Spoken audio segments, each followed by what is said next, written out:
And in a big boost to economy and infrastructure rebuilding plans in the US, President Joe Biden there has agreed overall reaching a deal on $950 billion infrastructure spending plan. Deal has been approved with a rare bipartisan backing as well.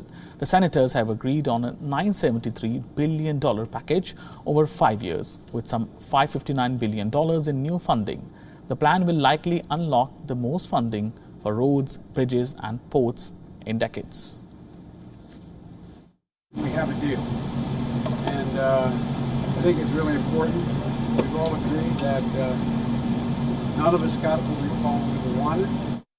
The investments we'll be making as a result of this deal are long overdue.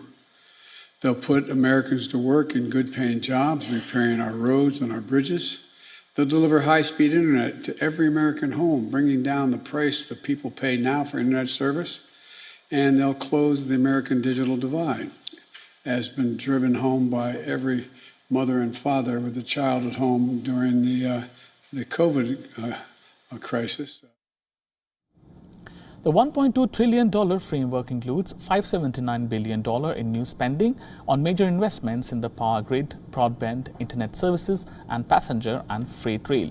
The 8-year proposal contains $109 billion for roads, bridges, and major projects. This includes $73 billion for power infrastructure, $66 billion for passengers and freight rail, $65 billion for broadband access, $49 billion for public transit, and $25 billion for airports. Democrats have called the historic investment in U.S. infrastructure, as it may also open the door to Joe Biden's sweeping $4 trillion proposals later on. For the Democrats' proposal, it is drafted at nearly $6 trillion. And leaders have insisted on two-part process ahead. Democrats have pushed for initial votes in July to consider the bipartisan deal. The Democrats' bigger proposal would run through the budget reconciliation process. It would require multiple rounds of voting that are likely to extend into fall. Taking cues from infra deal, U.S. markets closed at record highs.